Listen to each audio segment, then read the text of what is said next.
السلام علیکم ورحمۃ اللہ وبرکاتہ۔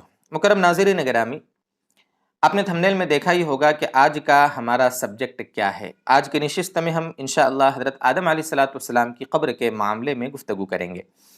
یہاں پر سوال کا جواب دینے سے پہلے ایک بات میں عرض کر دوں کہ ایسے سوالات کرنا جس میں ہمارا نہ دین کا فائدہ ہے نہ دنیا کا فائدہ ہے، اس کی شریعت میں ممانعت ہے۔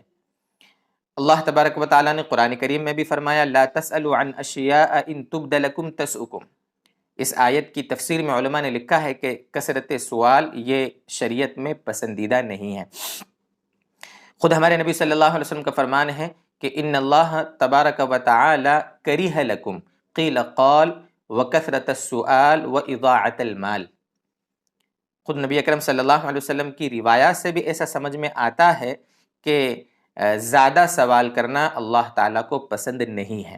اس لیے جس میں ہمارے دین کا دنیا کا فائدہ ہو ایسی ہی باتیں ہمیں پوچھنا چاہیے اور پھر ان پر عمل کرنے کی کوشش کرنا چاہیے۔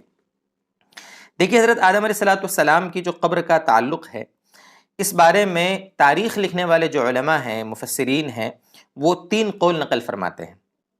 پہلا قول یہ ہے کہ جب حضرت آدم علیہ السلام کا انتقال ہو گیا تھا تو حضرت جبرائیل علیہ السلام نے دیگر فرشتوں کو لے کر حضرت آدم علیہ السلام کی جنازے کی نماز پڑھائی تھی، اور اس کے بعد مسجد خیف میں، جہاں مسجد خیف میں وہیں جنازے کی نماز ہوئی تھی، وہیں پر پھر اللہ تبارک و تعالیٰ نے حضرت آدم علیہ السلام کی قبر کو لوگوں سے پوشیدہ کر دیا۔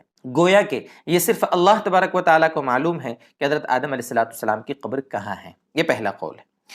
دوسرا قول اس بارے میں یہ ہے کہ جہاں پر جس پہاڑ پر حضرت آدم علیہ السلام کو اتارا گیا تھا، سری لنکا میں، جب پورا ہندوستان یہ جو ہے بھارت ایک بڑا ملک تھا، بعد میں دھیرے دھیرے بہت سارے اس کے ملک بن گئے، تو حضرت آدم علیہ السلام کو جو عربی زبان میں تاریخ کی کتابیں ہیں اس میں اس پہاڑ کا نام آتا ہے بوذ، با واو ذال، جس کا ترجمہ بدھا پہاڑ، بدھا مقامی زبانوں میں، دوسری زبانوں میں، اردو تاریخ لکھنے والوں نے جو بتایا ہے وہ ہے بدھا۔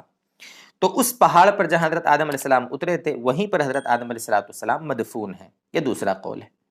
تیسرا قول یہ ہے کہ مکہ مکرمہ میں جو جبل ہے، جبل ابو قبیس، وہیں پر حضرت آدم علیہ السلام کو دفن کیا گیا ہے، وہیں پر آپ کی قبر ہے۔ اور بعض تاریخوں میں یہ بھی لکھا ہے کہ جب حضرت آدم علیہ السلام کا انتقال ہو گیا تو حضرت آدم علیہ السلام کے انتقال کے 1 سال کے بعد آپ کی جو بیوی تھی حضرت حوا علیہ السلام، ان کا بھی انتقال ہو گیا۔ حضرت شیس نے حضرت حوا علیہ السلام کی جنازے کی نماز پڑھائی تھی۔ اسی طریقے سے حضرت آدم علیہ السلام کے بازو میں حضرت حوا کو بھی دفن کر دیا گیا تھا۔ یہ بھی ایک قول ہے۔ بہرحال جہاں بھی ہو، جیسے بھی ہو، یہ ایک معلوماتی بات تھی، علمی بات تھی، جس کا مذاکرہ آپ سے کیا۔ اللہ تبارک و تعالی ہمیں خیر کے کاموں میں ہمیشہ لگائے رکھے اور ایسے کاموں میں ہمیں لگائے رکھے جس سے ہمارا اللہ ہم سے راضی ہو جاوے۔ وآخر دعوانا ان الحمد للہ رب العالمین۔